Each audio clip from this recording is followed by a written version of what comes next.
Assalamualaikum warahmatullahi wabarakatuh. Ngiringan saya mah di mana? Kebon Rusdi. Dina waktu ngiji unggal poe Parusdi ngecuruk bae macul di kebonan samput. Rusdi jeung mistem oge teu cicing. Unggal datang ti sakola Rusdi sok sabak, sok buku tuluy dadaharan. Geus kitu kek kana pacul jeung aseup. Kecruk macul di buruan imahna nyieun bubunderan. Ari misnem nyuhunan gemuk ti istal kuda jeung ti paranji hayam. Barang bubunderan geus anggeus tuluy nancep-nancepkeun tang karos jeung ngaseukan sisikian bini kekembangan.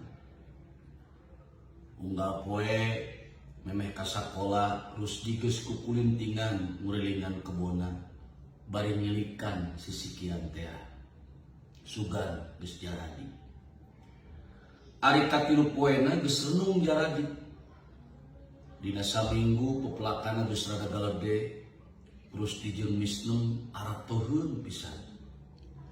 Tuh, ulah kebon kuring anggeusna bapak, omong Rusdi. Bapana jeung ambu Rusdi aratoheun naker nenjo anak-anakna geus aya kabubuatanana. Tah bapak, nu ieu kembang sarangenge ngaranna, bibitna paparin juragan guru da di sakola mah rea. Nah ari sarange kembangan udi, ceuk misnem. Ih, lain sarangenge di langit tembak Rusdi. Ieu mah di mana geus beukah, kembang namun corong kawa sarangenge bijil. Sarta yang hareupna kana panon poe bae. Ari ku urang dipondokkeun bae disebutna kembang sarangenge. Di kebon hareupeun sakola rea pisan tangkal kembang ieu. Nupang jangkung-jangkungna pangira AA meureun aya 3 meter mah. Kembangna lucu naker meloncorong sagede-gede piring. Dina satangkal aya puluhan kembangna. Kembang nu aya dina tungtung tangkal pancer panggede-gedena. Ari nu sejena sahandapeunana. Eta kembang baheulana eueuh di tanah urang.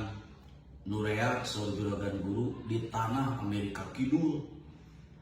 Di mana ari Amerika teh ka? Ceuk misnem. Nyaho teuing atuh ari tempat nama tembak Rusdi. Da oge ngadenge saur juragan guru bae. Lila-lila aya tuan nu ngaliarkeun di urang. Sikina tah mutlak bareto teh. Di tanah Eropa belah kidul mah di kampak di arah minyakna. Di urang oge meureun engkena aya panggilingan kawas kitu.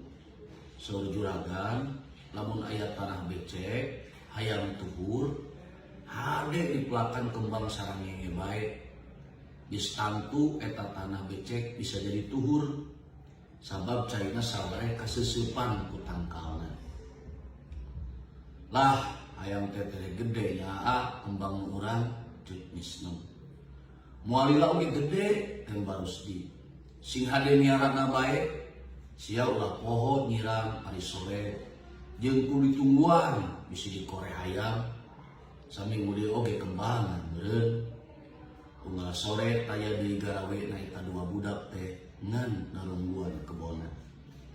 Rusdi jeung misnem karangan AC Dinik sareng Raden Jayadirja digambarkeun ku WK De Bruin jilid ka-4 dicanak dina postingan Kang Ade Node, Kang Ade Daryana.